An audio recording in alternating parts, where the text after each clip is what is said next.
Notre Seigneur Jésus manifeste une dimension spirituelle selon laquelle Moïse est venu causer avec lui. Or, Moïse est mort. La Bible dit dans le livre de Jude, quand Michel discutait le corps de Moïse avec Satan, il n'osa pas l'injurier. Or, corps veut dire cadavre. C'est que Moïse est mort, Satan a bloqué le corps. Moi, ma question, c'est qu'est-ce qu'il y avait sur le corps de Moïse pour que Satan le prenne en otage? Qui était Moïse pour que Satan revendique son corps? Quel genre de prophète était Moïse pour que Satan revendique son corps? D'ailleurs, même pourquoi Satan à côté de son corps? Pendant que le pauvre Lazare, quand il est mort, les anges sont venus le prendre. Mais le grand Moïse, quand il meurt, c'est Satan qui bloque son corps. Et quand un ange vient pour le prendre, il croise Satan. Satan dit, je ne te donne pas. Qui était Moïse? Moïse était ce serviteur de Dieu-là, dont le ministère était basé sur le serpent. C'est pourquoi dès le début, Dieu dit à Moïse sur la montagne, qu'est-ce que tu as dans la main? Moïse dit, j'ai un bâton. Il dit, jette le bâton. Et le bâton s'est changé en serpent. Qui se rappelle? Et Dieu dit à Moïse, prends le bâton mais par la queue. Donc ça veut dire que Moïse a toujours marché avec un serpent dans la main. Le bâton de Moïse n'était plus un bâton, mais c'était le serpent. Et dès l'instant que Moïse possède le serpent, Dieu dit à Moïse, je te fais Dieu pour Pharaon. Pourquoi? Parce que Pharaon a pour Dieu le serpent ancien qui s'appelle aussi le Léviathan, qui s'appelle encore le diable. Tu ne peux pas rentrer dans la maison d'un homme fort, prendre ce qui est à lui sans avoir lié d'avance. Alors avant d'envoyer Moïse en Égypte, Dieu prend le soin de donner le Dieu des Égyptiens à Moïse dans la main. Afin que quand Pharaon se met à prier le serpent, puisque le serpent est prisonnier de Moïse dans la main de Moïse, que Moïse devienne celui qui exauce. Parce que quand quelqu'un est en otage, sa volonté dépend de ta volonté. Donc du coup, par procuration, Moïse devient le Dieu de Pharaon parce que Moïse a le Dieu de Pharaon en otage.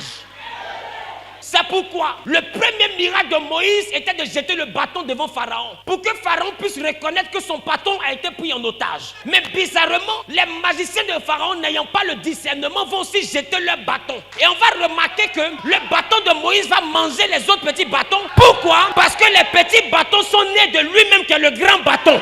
Tu ne peux pas aller à un certain niveau si tu ne comprends pas le spirituel. C'est la raison pour laquelle vous allez comprendre avec moi que Moïse ne pouvait pas rentrer à Canaan, mais bien avant cela, vous allez comprendre que Moïse jette le bâton, les magiciens aussi jettent le bâton, et le bâton de Moïse avale. Qui était là ce jour-là? Deuxième chose, Dieu dit à Moïse, prends ton bâton et prends la tête du bâton pour toucher l'eau. Et quand Moïse a fait ça, l'eau s'est changée en sang. Qui se rappelle de ça? Mais bizarrement, je vous dis, l'eau s'est pas changée en sang par tour de magie. L'eau s'est changée en sang parce que la queue du serpent est dans la main de Moïse. Donc c'est la tête du serpent qui est à terre. Donc ça veut dire que Moïse a pris la tête du serpent pour toucher le Nil. Or bizarrement, ce serpent ne mangeait pas n'importe quoi. Ce serpent mangeait les hommes poussières. Parce qu'en Genèse, Dieu a dit au serpent, tu mangeras la poussière de la terre tous les jours de ta vie. Or l'homme n'est pas la terre. L'homme est la poussière de la terre. Donc ça veut dire que Dieu venait de dire au diable, à partir d'aujourd'hui, les hommes charnels seront ta nourriture. Ça veut dire que quand Moïse touche le Nil, c'est la tête du serpent qui relâche le sang de ses victimes dans le Nil.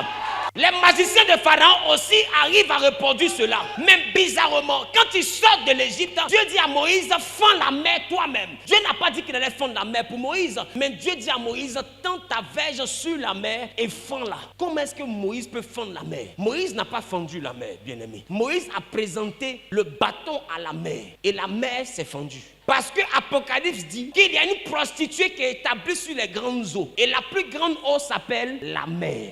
Alors quand Moïse arrive au devant de la mer et que Moïse présente le bâton, celle qui est sur les grandes eaux, elle ne voit pas un bâton, mais elle voit son patron.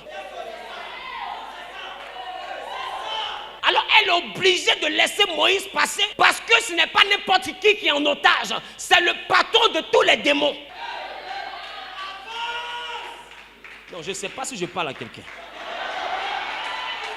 Moïse marche pendant 40 ans, mais Dieu dit à Moïse, tu ne peux pas rentrer à Canaan. Pourquoi? Parce que Canaan, selon le livre de Josué, obéit à une règle. Tout lieu où foulera la plante de tes pieds, je te le donne en possession. Donc Canaan dépend de la terre qu'on touche. Or, souvenez-vous, Dieu était devant sous forme de colonne, Moïse était après Dieu, et puis le peuple était après Moïse. Or, Moïse s'appuyait sur son bâton. Parce que Moïse est mort à 120 ans. Et à 120 ans, Moïse était vieux. Il s'appuyait désormais sur son bâton. Et le fait de s'appuyer sur son bâton n'était pas avantageux pour le Seigneur. Parce que si Moïse rentrait à Canaan, c'est-à-dire en tant que quelqu'un qui traverse le Nil, puisque le peuple est derrière lui, Moïse est le premier à rentrer. Mais ce n'est pas Moïse qui rentre le premier. Parce que tout vieillard a un bâton devant lui. Non, ça n'allait pas être Moïse qui allait rentrer, mais c'est le serpent qui allait rentrer à Canaan. Non, il allait avoir le temps de manger la terre de Canaan avant que le pied de Moïse ne touche Canaan. Alors Dieu, ne voulant pas que le serpent possède la terre promise, va dire à Moïse, monte sur la montagne, regarde le pays, mais tu n'y entreras pas. Alors la montagne sur laquelle Moïse est mort est cette montagne sur laquelle le bâton de Moïse était. Voilà pourquoi quand l'archange Michel vient réclamer le corps, il trouve le bâton de Moïse qui est le diable. Et le diable dit à l'archange Michel, si tu dois prendre le corps de Moïse, avec qui me laisses-tu?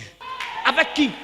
Parce que c'est entre ses mains que Dieu m'a mis. Comment est-ce que tu fais pour me l'arracher? Et c'est pour envoyer Moïse à être délivré de cela que quand Jésus est arrivé, il allait pendant 40 jours dans le désert.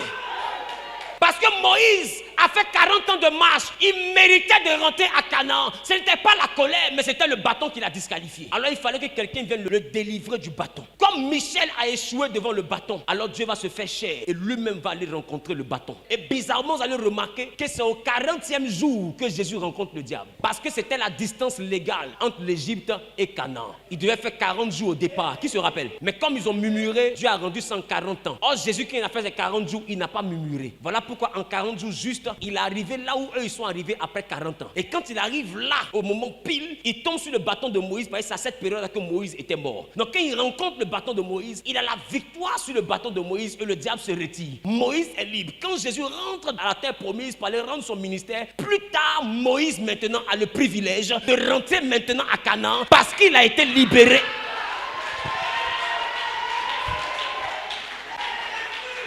Parce qu'il a été libéré par le jeûne que Jésus était allé faire dans le désert. Ça veut dire que Jésus était encore allé délivrer quelqu'un qui avait connu la mort. Comment après la mort on peut délivrer quelqu'un?